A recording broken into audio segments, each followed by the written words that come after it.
Okay, so you learned all about the new open game license and now realize that Wizards of the Coast and Hasbro are a couple of really fucked up companies that really just don't give a shit about you unless you can make them money. What do you do about it? Well, besides continuing to make a ruckus on the internet to let them know that this isn't okay, you can also try playing other games. This may come as a surprise to some people, but Dungeons & Dragons 5th edition isn't the only tabletop role-playing game that exists. And I don't mean to say that to be condescending. There are seriously some people out there who don't realize that D&D is just one of thousands, if not tens of thousands of role-playing games that exist. So today I just wanted to cover a couple of the RPGs that I really like, as well as some of the RPGs that are on my list that I really want to play because I think they look really freaking cool. Something to keep in mind, I prefer a more rules light experience, so if you don't see Shadowrun or Cyberpunk Red on this list, please don't get mad at me. It's just This sort of thing ain't my bag, baby. Now first, I want to talk about the games that some RPG fans call D&D Clones. These 3 games are all high fantasy, and they all have mechanics that are very similar to D&D's 3 pillars of gameplay. It's just that each one focuses on a specific one of those pillars,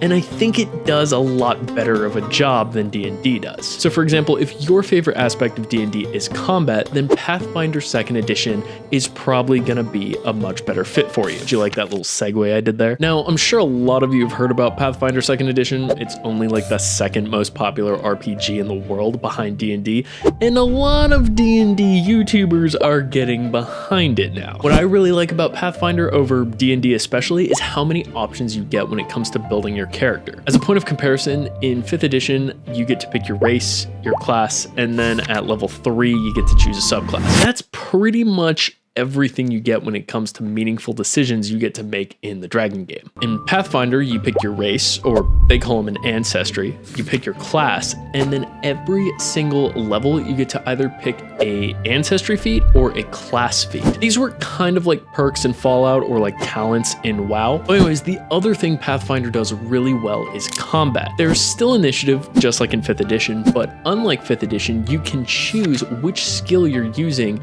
for your initiative roll. So like, for example, if you're like jumping into a window or something and you encounter like some bad guys, you can use your acrobatics roll instead of like a flat dex initiative roll. I know acrobatics is dex, but you get what I'm saying. The other thing is that the game is balanced around using moves other than just attack. So it ends up being that Pathfinder combats are like way more dynamic than 5th edition, where you just go in, close the gap, engage in melee, and then you just attack each other until one of you dies. Okay, I think I spent way too much time talking about Pathfinder, but for a vast majority of the 5e community, I think it's probably going to be the best fit, and you're probably going to have the most fun with it. But maybe I'm wrong. Maybe you're much more of a fan of role-playing like me. If that's the case, then you would probably have a lot more fun playing Dungeon World rather than Pathfinder. This is because Dungeon World focuses far less on the how and focuses a lot more on the what. So the way gameplay works is that all of the players have basic moves that they can do, and these basic moves correspond to the various story beats that happen in a high fantasy adventure. So for example, if you're fighting a bunch of zombies and you want to engage one of them with a melee weapon, you could roll hack and slash. Or if one of the zombies is attacking one of your teammates, you can roll defend to defend them. Now, there's a shitload that I love about Dungeon World, but if I had to boil it down to 3 things. First, you gain XP when you fail a roll, which I think makes things super interesting and balanced. 2, every roll has 3 levels of success. Failure, which tends to be total failure. Partial success, which means you get what you want, but at a cost. And a full success, which means you get what you want. And 3, the creative freedom it gives to the players. Players in Dungeon World are encouraged to take part in the world building. In fact, the rules suggest that you don't even come to the table with a world built, and you build your world based on what the players tell you. In terms of the actual like nitty-gritty of gameplay, players are encouraged to come up with their own solutions to problems, and you don't get weighed down in having to figure out specific mechanics because all of the roles are based on generic story beats rather than like specific like lightning bolts and stuff like that. Does that kind of make sense? And that doesn't mean that there's not like classes or anything like that you'd find in D&D. There are, and each class has its own list of moves, which are things that affect the narrative in their own special, unique ways. The biggest caveat to D-dubs is that the game is coming up on 11 years old, and a lot of hardos in the space really don't like it because it has a lot of similarities to D&D. However, However, I think that these similarities to D&D are what make it so great for new players coming from 5th edition. It's familiar enough to be comfortable for you while different enough to show you the possibilities that exist out there. Trust me, I tried to show one of my friends one of the later games that's a little bit weirder, and they had a terrible time. It was just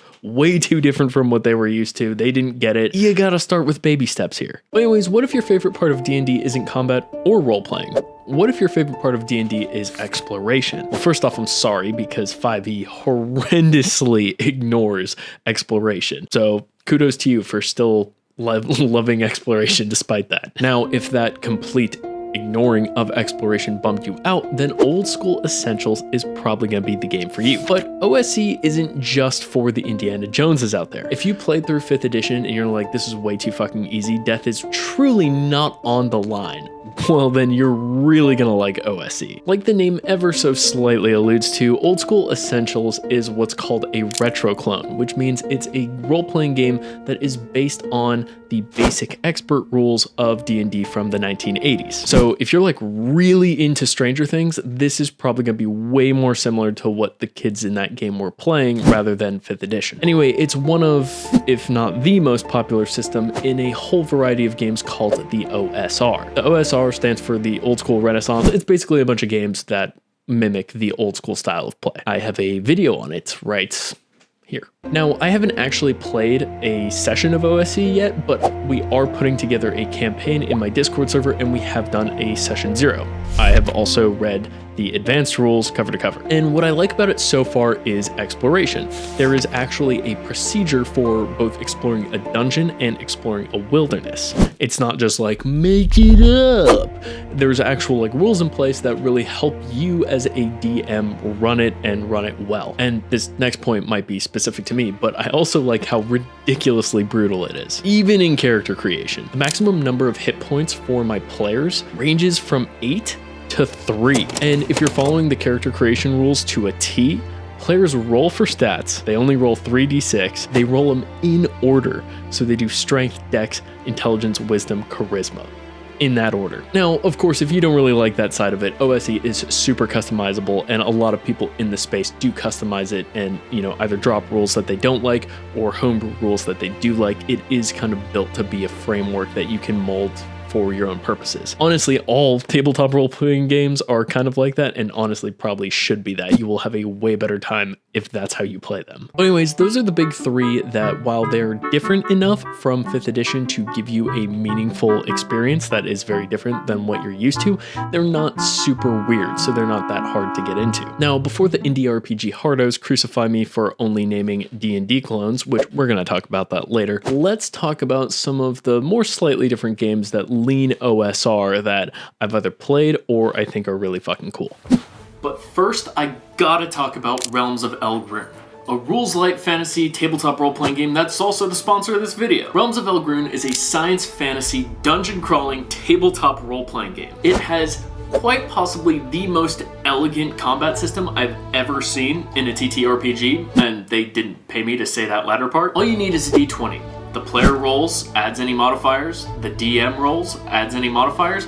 Higher number wins. There's 7 unique classes in the game, and what I really like about them is each one has a list of perks that you can choose from, and these perks allow you to do different things with that class. So every time you level up your character, you're giving them something new and cool that they can do, rather than being like, I get +2 to ranged attacks. Realms of Elghrune's Kickstarter is live. They already hit their funding goal, and now they're just trying to hit their stretch goals. I highly recommend it. I wouldn't have taken their money if I wasn't genuinely excited for this game. I'd say back to the video, but let's be real, this is honestly kind of part of the video's content. Anyway, I want to talk about Mork Borg because this game is so goddamn fun. And if you're some RPG hardo who's going to call this a D&D clone, suck my balls, man. Mork Borg is technically classified as an OSR game as it is designed around those old school principles. But it's so much more than that. For one, the aesthetic is fucking sick. Like, the book is beautiful, and the game is hilariously grimdark. But most importantly, Mork Borg is incredibly easy to get into.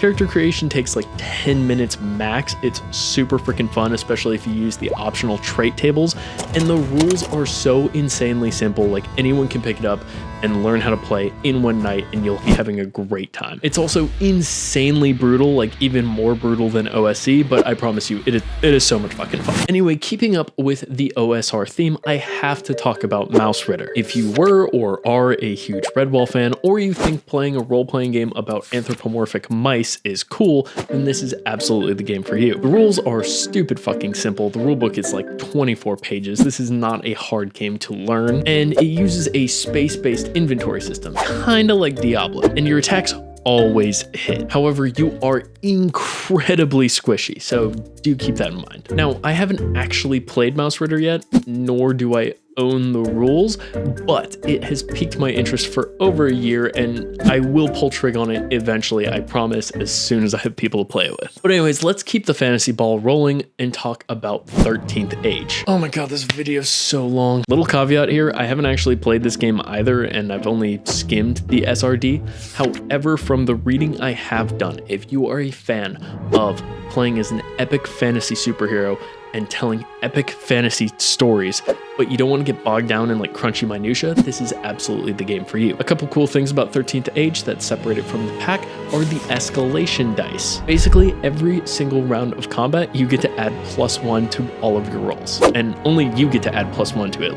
Like the players get to add it, not the monsters. So it makes you like stupid fucking OP. It also has this thing called the one unique thing, which prompts every single player to come up with one very unique specific trait about their character that really sets them apart and makes him this big badass epic fantasy hero. This doesn't have mechanical implications, but it is really cool for the storytelling, and your DM should use it for the sake of building out the campaign. Now, one of my main sources for learning about this game was actually this review right here, and if you read it, the guy who wrote it fucking hates this game, and yet he still gave it a 10 out of 10 because the mechanics are so solidly sound. So if you're looking for that kind of video game-like experience in your tabletop role-playing games, then 13th Age might be for you. And it's also getting a second edition, like 10 years after the first edition came out. But anyways, let's confuse the fuck out of you by talking about Fantasy Age. This is a totally different game than 13th Age, like completely different. The most obvious difference comes in how roles are resolved. In 13th Age, you use D20 like every other fucking game ever. In Fantasy Age,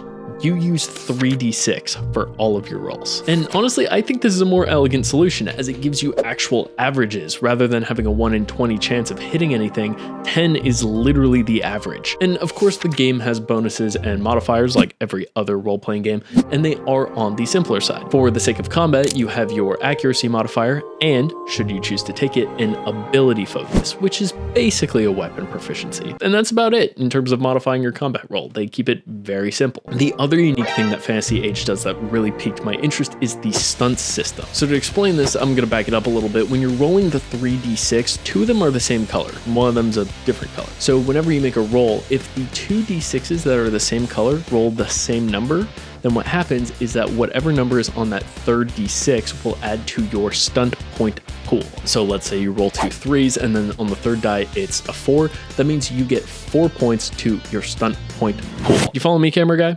Beyonce's in the back. You can then spend these stunt points on stunts, which give you cool mechanical advantages, like lower the chance that an enemy can hit you or boost your damage or stuff like that. Anyway, I got one more fantasy RPG, and then I promise I'll go move on to cool weird shit. And that last fantasy RPG is Forbidden Lands. This book is by the same people who did Mork Borg, so for that reason I had to put it on the list. However, it does have appeal beyond corporate nepotism. For one, it's hardcore like Mork Borg, but your characters aren't as squishy as in Mork Borg, so you're not gonna die from one combat encounter. Okay, you can still die from a combat encounter, you could still die from travel, it's just less likely. Your characters might actually see old age. It does get kind of weird and complicated when it comes to rolling the dice though. Let's say you're rolling to hit a monster in melee. You're playing a warrior who has a strength of 3 and a melee attack skill of 4. 4 plus 3 equals 7, which means you take 7 d6s out of your bag and roll them. If you roll any 6s, that is a success. If you roll a 1,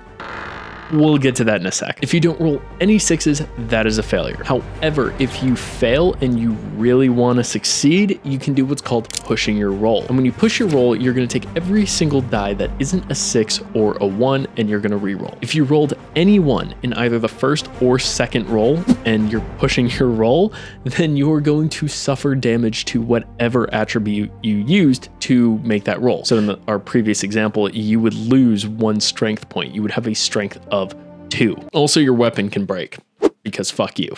Now, I haven't actually played Forbidden Lands yet. That's kind of a recurring theme here, but I am a huge slut for Free League publishing and I definitely want to try it. Anyways, let's get away from fantasy and games that I haven't played and move on to superheroes and a game that I have not only played a lot, but am a huge advocate for. And anyone who knows me knows I'm going to say that game is Masks, aka Teenage Superheroes. The game. This RPG uses the same engine, if you want to call it that, as Dungeon World. That engine's called Powered by the Apocalypse, aka PbtA. I'm not going to go into it. This video is already insanely long. Many people in the PbtA community consider Masks to be the pinnacle of PbtA narrative first gaming. Case in point, the classes, or as they call them, playbooks, have absolutely nothing to do with whatever superpowers your character has. In fact, superpowers almost don't matter in this game about teenage superheroes. I know it sounds super crazy, but trust me, it works. It is amazing. Instead, playbooks are centered around what sort of trials and tribulations you want your character to go through. If you want more info on this, I did a whole ass video on it. It's like right here. You should check it out. It's great. And now we reach the PbtA Power Round. All of these games use the Powered by the Apocalypse engine that I just talked about, but they all cover various different things, and I think they're all very fucking cool. First, let's start with Flying Circus, which is all about playing a fighter ace in a fantasy world set with like early 20th century technology where you fly a biplane and there's no roads and there's like dragons. And it's so insanely unique. I think it's so fucking cool and I will play this game so bad. But if you're more of a mech pilots kind of person, then you should 100% check out Lancer. Now, Lancer isn't technically a PbtA game, but it is a very heavily narrative focused game. So that's why I'm throwing it in the Power Round. Anyways, back to a more strictly PbtA game, let's talk about Monster of the Week. If you are a huge fan of like Supernatural or like maybe even Scooby-Doo, this is the game for you. It's set in a modern day setting and you play a monster hunter who goes around a modern world and hunts monsters like vampires and werewolves and mummies and demons and stuff like that. But if you'd rather play a more grounded in reality game, you could always try Cartel. In Cartel, you play as a member of a drug cartel. Wow. Takes a lot of influence from Breaking Bad, Narcos, all that shit. One thing to note though is that Cartel does have a very heavy PvP element in it. None of the players' characters are really on the same team at all.